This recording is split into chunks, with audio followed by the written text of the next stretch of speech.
now you're understanding that there is a republic.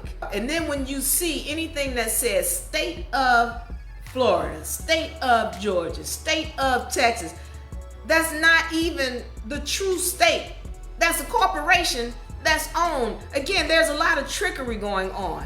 And if you don't study and you don't know, then you're going to keep feeding the beast that's tricking you in the first place.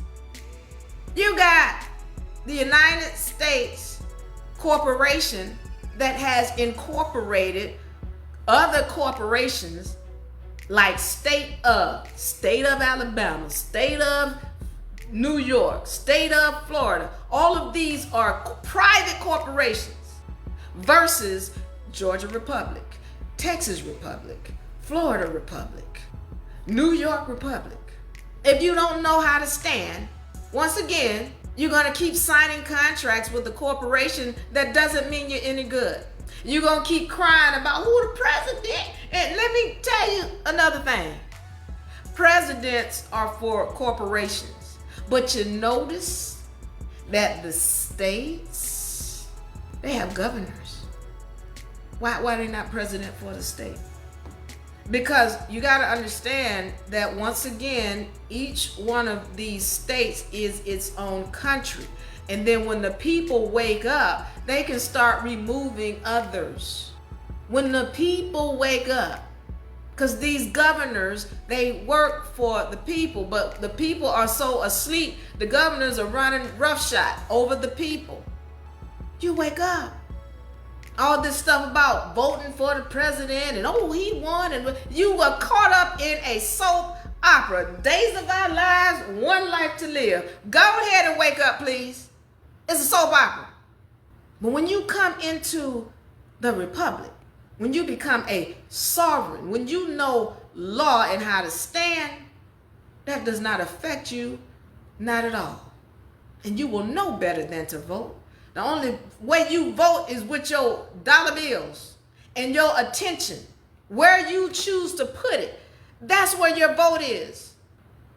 Go ahead and keep feeding the beast. I got more. Constitution for the United States of America versus Constitution of the United States. Let's be clear. As I said, there was a constitution that was created by these original people. Y'all know of them as the Continental Congress. All right? These were so-called Moors coming from different countries. When we're talking about Morocco, Tunis, Algiers, Montezuma, Tripoli, Britain, these melanated people, they want you to believe that, oh, these was Europeans.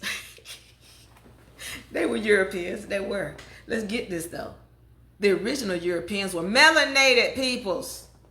That's why you all have heard this term Indo-European. You haven't wondered why would the Indo-European and then the European?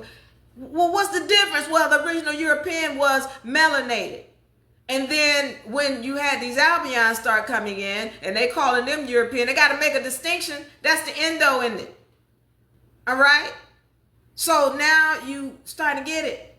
We talking about the European, the original Europeans were melanated. Those were your forefathers that created that Constitution for the United States of America based off of the Iroquois Confederacy, which dealt with the fact that the land was in the name of the women, and it is in effect to this day. The Iroquois Confederacy dealt with all of the lands of the Americas, as far north as Canada, as far south as Argentina.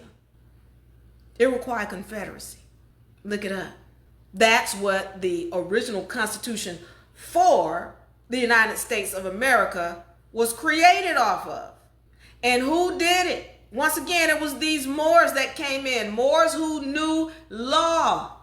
They understood the importance of a contract, a declaration, security agreement, UCC. The same thing you have in a trust package. A declaration, security agreement, and UCC. Wait a minute, dude, what I ain't on? They did a declaration. Yeah, Declaration of Independence. Go and read it. Well, what was the security agreement? The Constitution. The Constitution. What? They had a UCC too. What? You remember the France treaty with France and Paris, the Treaty of Paris? Well, that served as a UCC. Y'all got to understand this thing that I'm telling you, this not new. These laws are not new. This is how the United States came about. And this is what they had to do in order to gain their independence. All right?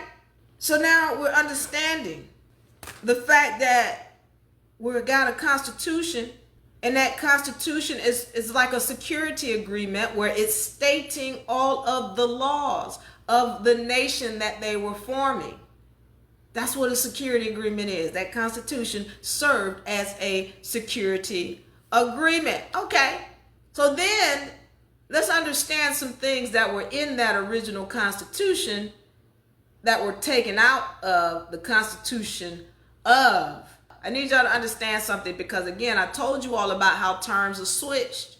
Constitution for means for the United States. For is for the United States. Of means not of the United States. I know it's switched. This is why you got to understand what's going on. This is why when you see a state of something, of means it's not. I know I just confused somebody. Is it? Pay attention. When you see of in something, it belongs to the corporation. So state of something, county of something, this of that. It means it's not of that.